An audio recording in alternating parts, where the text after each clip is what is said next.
Namaste. A few words today on the etymology of the word guru. I have in my phone a little emoji of a white person wearing a turban,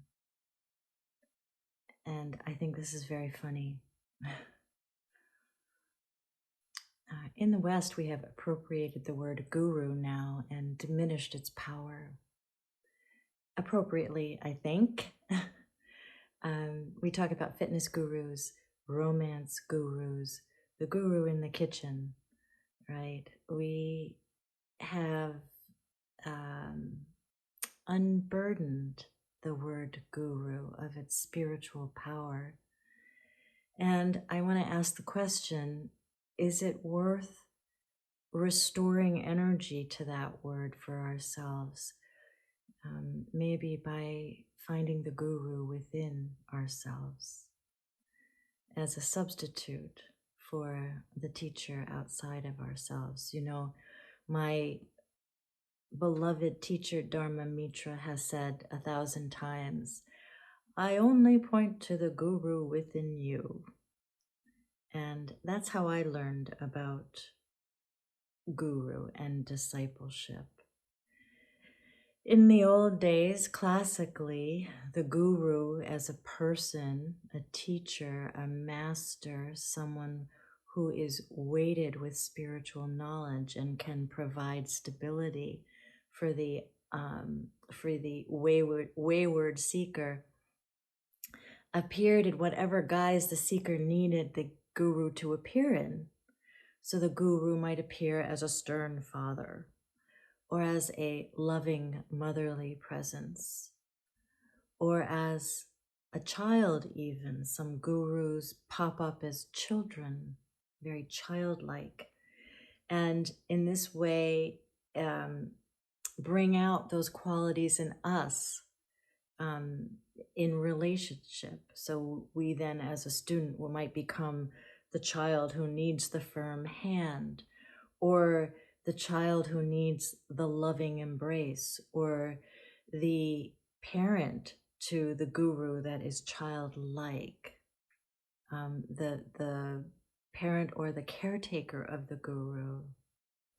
The guru may also be revealed as the friend. I think of Rumi and Shams of Tabriz in the Sufi tradition. So you're having a relationship with yourself if you're going to become your own guru. And so you have to figure out, well, how do I remove my own darkness? And what is that darkness anyway? And two, how do I provide stability for myself during this time of change, during this time of revelation, during this time of revamping my life so that I am aligned with my spiritual endeavors? And so this idea of stability is very important. It's like the keel of a boat, right? The keel keeps the boat from falling over and provides a kind of ballast for the voyage.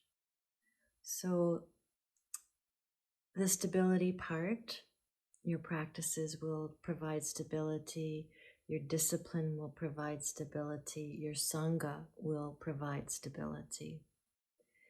The darkness part, you know, what exactly are we removing? What is this darkness? How do we characterize this darkness, and where do we find it? So we come back to the kleshas again, and the kleshas are literally defilements of the mind. So the kleshas are misperceptions. The first one is avidya, which is ignorance of what is real. The soul is real in yoga. Everything else, these lives we are constructing, it's like a big play. So what is real is the soul, and the soul will not die, and the soul is of almost no concern to us in terms of daily living. It is not defiled by anything we might do in this human form.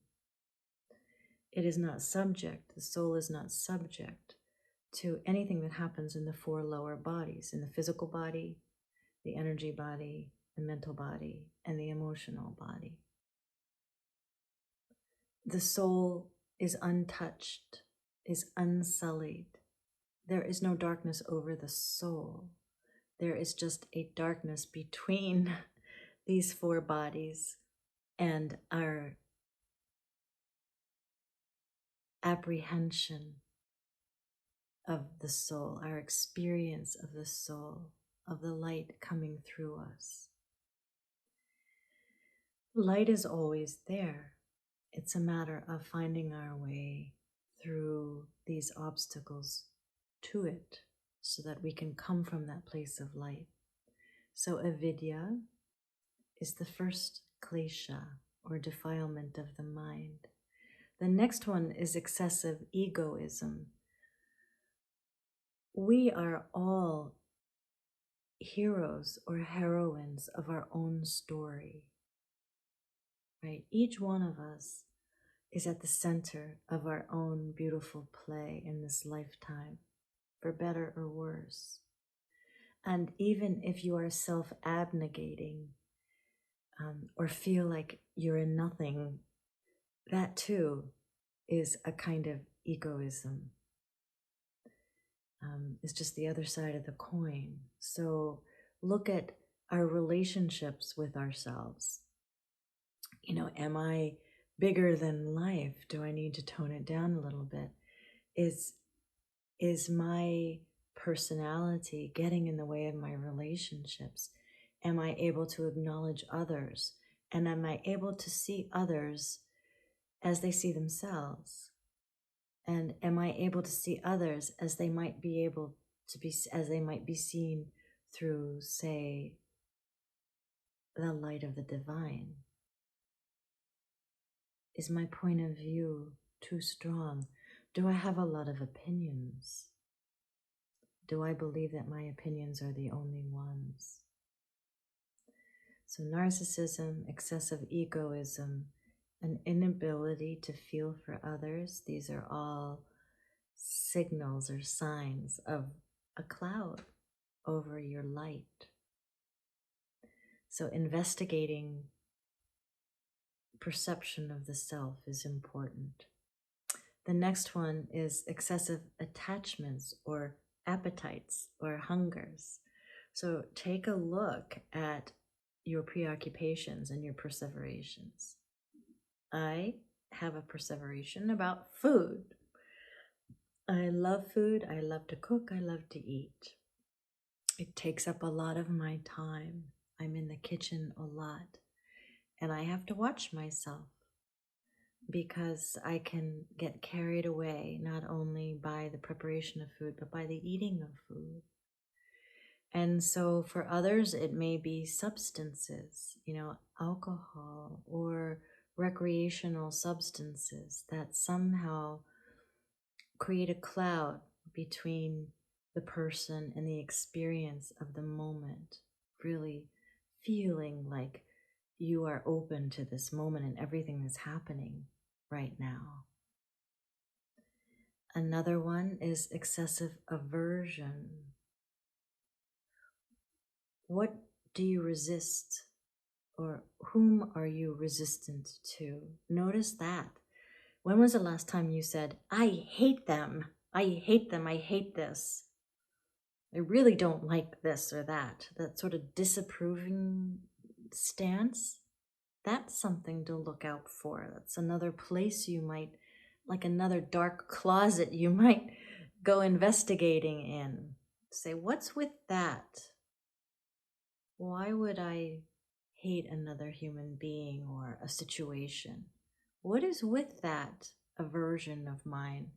And so when you are finding these places in your life, these closets of darkness, we could call them, first tell the story about that darkness. Tell the story about that dislike of another human being. Verbalize it. That's very powerful. That's one of the first things on the road to healing. Secondly, are you able to find the causes and conditions of that attachment or that aversion or that egoism? When did it begin? When did that particular dislike begin or that particular attachment begin? What were the conditions surrounding it?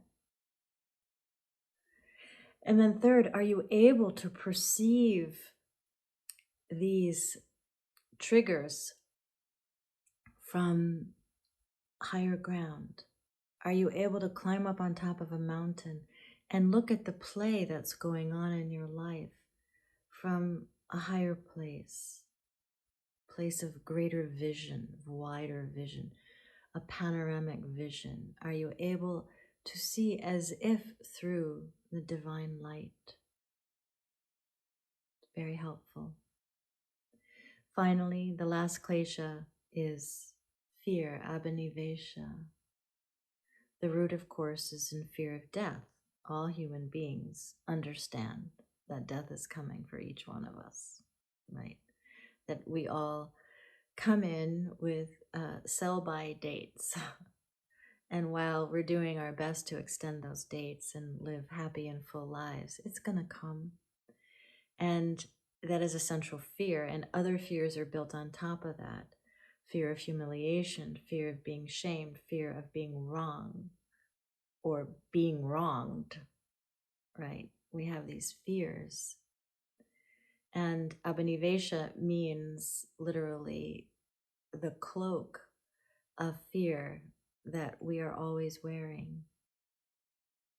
So what is the antidote to that? Well, courage, for one. If fear is a cloak we are always wearing, if it's a condition of being a human being, then courage is something to develop so that we may continue on despite our fear, that we may continue on with this endeavor we call life, despite the fact that we know we're going to pass one day and we will leave the body behind, and we will leave behind friends and family members as we have been left. So really establishing some courage to keep us going is very helpful. So remember that we are all beings of light. This is our essence. We came from the light. We will dissolve back into the light. And it's only because we're living in these three-dimensional bodies, in this three-dimensional world, that we sometimes, maybe often, forget that we are held in this egg of light, a cocoon of light, at all times. At all times. And that we can be our own gurus, that we can go into these closets where we have stuffed our misperceptions, our narcissism, our excessive attachments, and our aversions and our fears. And we can take them out one by one and study them with the help of friends, with the help of a community, the refuge of a community, and with the help of these teachings. The sacred teachings are the way to go. They will support all of us in this endeavor. There's a lot of discussion about the higher self and finding the higher self. Your higher self is your light, is the one who knows inside you, is the Atman, the shard of the divine. And the higher self is available to you at all times once you know the path. Once you know how to feel your way in and have done all the clearing that is necessary in order to feel the light of your own being.